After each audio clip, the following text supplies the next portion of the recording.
ವಿರಾಜಪೇಟೆ ಸಮೀಪದ ಬಿಟ್ಟಂಗಾಲ ಮಂಡಲ ಹಿಂದೂ ಸಂಗಮ ಆಯೋಜನಾ ಸಮಿತಿ ವತಿಯಿಂದ ಬಿಟ್ಟಂಗಾಲದಲ್ಲಿ ಬೃಹತ್ ಹಿಂದೂ ಸಂಗಮ ಶೋಭಾಯಾತ್ರೆ ಹಾಗೂ ಸಭಾ ಕಾರ್ಯಕ್ರಮ ಜರುಗಿತು.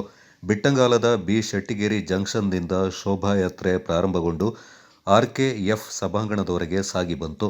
ಶೋಭಾಯಾತ್ರೆಯಲ್ಲಿ ಕೇಸರಿ ಶಾಲು ಹಾಗೂ ಪೇಟ ಧರಿಸಿದ ಮಹಿಳೆಯರು, ಪುರುಷರು ಸರತಿ ಸಾಲಿನಲ್ಲಿ ಘೋಷಣೆಗಳನ್ನು ಕೂಗ್ತಾ ಸಾಗಿದ್ರು. ಮೆರವಣಿಗೆಯಲ್ಲಿ ಡೊಳ್ಳು ಕುಣಿತ, ವೀರಗಾಸೆ, ಕೇರಳದ ಚಂಡೆ ಮೇಳ, ತಮಟೆ ಸೇರಿದಂತೆ ವಿವಿಧ ಸಾಂಸ್ಕೃತಿಕ ಕಾರ್ಯಕ್ರಮಗಳೊಂದಿಗೆ ಭಾರತ ಮಾತೆಯ ಭಾವಚಿತ್ರ ಹೊತ್ತಿರುವ ವಾಹನದೊಂದಿಗೆ ಮೆರವಣಿಗೆ ಆರ್ಕೆಎಫ್ ಸಭಾಂಗಣದವರೆಗೆ ನಡೆಯಿತು. ನಂತರ ಹಿಂದೂ ಸಂಗಮದ ಸಮಾವೇಶದ ಸಭೆ ಜರುಗಿತು.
कृष्णा मधलेश्वर बाजार।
ಈ ಸಂದರ್ಭ ಅತಿಥಿಗಳು ದೀಪ ಬೆಳಗಿಸಿ ಭಾರತಾಂಬೆಯ ಭಾವಚಿತ್ರಕ್ಕೆ ಪುಷ್ಪಾರ್ಚನೆ ಸಲ್ಲಿಸಿದರು.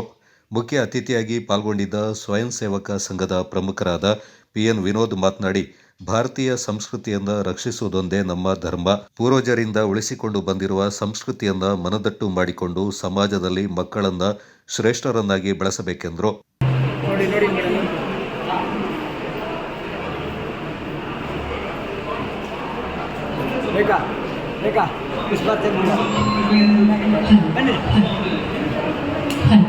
ಸಂಘವನ್ನು ಪರಮ ಪೂಜನೀಯ ಡಾಕ್ಟರ್ ಜಿಯವರು ಆರಂಭ ಮಾಡಿದರು. ಅವರೇನು ಹೊಸ ವಿಚಾರವನ್ನು ಈ ದೇಶದ ಮುಂದೆ, ಈ ಸಮಾಜದ ಮುಂದೆ ಇಡಲಿಲ್ಲ.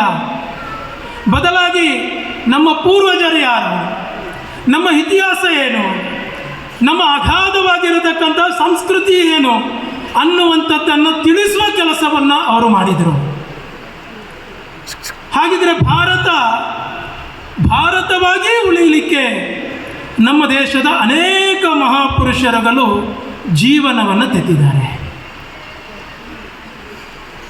ತನ್ನ ಸಾಮ್ರಾಜ್ಯದ ವಿಸ್ತರಣೆಗೋಸ್ಕರ ಜಗತ್ತಿನಲ್ಲಿ ಆ ರೀತಿಯ ವಿಸ್ತರಣೆ ಮಾಡ್ತಾ ಬಂದಂಥ ಇಸ್ಲಾಂ ಈ ಭಾರತಕ್ಕೂ ಕೂಡ ಕಾಲಿಡ್ತು. ಆ ಸಂದರ್ಭದಲ್ಲಿ ಆ ಇಸ್ಲಾಮಿಗೆ ಅನಿಸಿತು, ಈ ಭಾರತವನ್ನು ಗೆಲ್ಲಬೇಕಿದ್ರೆ ಈ ಭಾರತದ ಮೂಲ ತತ್ವ ಯಾವುದಿದೆ, ಸಿದ್ಧಾಂತ ಯಾವುದಿದೆ, ಅದನ್ನು ನಾಶ ಮಾಡಬೇಕು. ಹಾಗಾಗಿ ಭಾರತೀಯ ಮೂಲ ತತ್ವ ಯಾವುದು ಅಂತ ಕೇಳಿದರೆ ಅದು ಹಿಂದುತ್ವ. ಹಾಗಾಗಿ ಹಿಂದುತ್ವವನ್ನು ಕೊಲ್ಲದೆ ಭಾರತವನ್ನು ಗೆಲ್ಲಲಿಕ್ಕೆ ಸಾಧ್ಯ ಇಲ್ಲ ಅಂತ ಅಂದ್ಕೊಂಡಂತಹ ಆ ಇಸ್ಲಾಂ ಮೊದಲು ಮಾಡಿದ್ದು ಯಾವುದು ಅಂತ ಕೇಳಿದರೆ, ನಮ್ಮ ದೇಶದ ಬಹುಸಂಖ್ಯಾತ ಹಿಂದೂಗಳು ಆಚರಿಸುವಂಥ ಶ್ರದ್ಧಾ ಕೇಂದ್ರಗಳ ಮೇಲೆ ದಾಳಿಯನ್ನು ಮಾಡ್ತು. ಯಾವನೋ ಒಬ್ಬ ಮೊನ್ನೆ ಒಂದು ವಿಚಾರವನ್ನು ಹೇಳಿದ, ಮೊಹಮ್ಮದ್ ಗಜನಿ ಅವನೊಬ್ಬ ಲೂಟಿಕೋರ, ಹಾಗಾಗಿ ಲೂಟಿ ಮಾಡಲಿಕ್ಕೆ ಬಂದಿದ್ದಾನೆ, ಹಾಗಾಗಿ ಲೂಟಿ ಮಾಡಿಕೊಂಡು ಹೋಗಿದ್ದಾನೆ ಅಂತ ಹೇಳಿದರು. ಅರೆ, ಲೂಟಿ ಮಾಡಲಿಕ್ಕೆ ಬಂದವನು ಲೂಟಿ ಮಾಡಿ ಹೋಗಬೇಕಿತ್ತು, ದೇವಸ್ಥಾನವನ್ನು ಯಾಕೆ ಧ್ವಂಸ ಮಾಡ್ದ? ಸೋಮನಾಥ ಮಂದಿರದ ವಿಗ್ರಹವನ್ನು ಯಾಕೆ ಧ್ವಂಸ ಮಾಡ್ದ? ಈ ಪ್ರಶ್ನೆಯನ್ನು ನಾವು ಕೇಳಬೇಕಲ್ವಾ? ಅಂದರೆ ಯಾವ ಇಸ್ಲಾಂ ಇದೆ, ಆ ಇಸ್ಲಾಮಿಗೆ ಅನಿಸಿದೆ ಭಾರತವನ್ನು ಗೆಲ್ಲಬೇಕಾ, ಭಾರತದ ಹಿಂದುತ್ವವನ್ನು ಕೊಲ್ಲಬೇಕು. ಹಿಂದುತ್ವವನ್ನು ಕೊಲ್ಲಬೇಕಿದ್ರೆ ಹಿಂದೂಗಳು ಯಾವ ನಂಬಿಕೆಯನ್ನಿಟ್ಟಿದ್ದಾರೆ ಆ ನಂಬಿಕೆಯ ಮೇಲೆ ಧಕ್ಕೆಯನ್ನು ತರಬೇಕು, ಆ ನಂಬಿಕೆಯ ಮೇಲೆ ಆಕ್ರಮಣವನ್ನು ಮಾಡಬೇಕು. ಆ ಕಾರಣದಿಂದಲೇ ಸೋಮನಾಥ ಮಂದಿರದ ಮೇಲೆ ಗಜನಿ ಮೊಹಮ್ಮದ್ ಆಕ್ರಮಣವನ್ನು ಮಾಡಿದ. ಅಯೋಧ್ಯೆಯ ರಾಮ ಮಂದಿರದ ಮೇಲೆ ಬಾಬರ್ ಆಕ್ರಮಣವನ್ನು ಮಾಡಿದ. ಆ ಕಾರಣದಿಂದಲೇ ದಕ್ಷಿಣ ಭಾರತದ ಅನೇಕ ದೇವಸ್ಥಾನಗಳ ಮೇಲೆ ಟಿಪ್ಪು ಆಕ್ರಮಣವನ್ನು ಮಾಡಿದ. ಈ ಸತ್ಯವನ್ನು ಇವತ್ತಿನ ಹಿಂದೂ ಸಮಾಜ ಅರ್ಥ ಮಾಡಿಕೊಳ್ಳಬೇಕು. ಮುಂದಿನ ಪೀಳಿಗೆಗೆ, ನಮ್ಮ ಪೀಳಿಗೆಗೆ ಇದನ್ನು ಹೇಳಿಕೊಡಬೇಕು. ಯಾಕೆ ಅಂತ ಹೇಳಿದರೆ, ಇತಿಹಾಸದಿಂದ ನಾವು ಪಾಠವನ್ನು ಕಲಿಯದೆ ಹೋದರೆ ನಾವಾಗಲಿಕ್ಕೆ ಸಾಧ್ಯನೇ ಇಲ್ಲ. ನಾವಾಗಲಿಕ್ಕೆ ಸಾಧ್ಯ ಇಲ್ಲ. ಹಾಗಾಗಿ ನಮ್ಮ ದೇಶದ ಶ್ರದ್ಧಾ ಕೇಂದ್ರಗಳು, ನಮ್ಮ ದೇಶದ ಗುಡಿ ಗೋಪುರಗಳು, ನಮ್ಮ ದೇಶದ ಸಾಂಸ್ಕೃತಿಕ ಆಚರಣೆಗಳ ಮೇಲೆ ನಿರಂತರವಾಗಿರತಕ್ಕ ಆಕ್ರಮಣವನ್ನು ಇಸ್ಲಾಂ ಸಹಸ್ರ ವರ್ಷಗಳ ಕಾಲ ಮಾಡ್ತಾ ಬಂತು.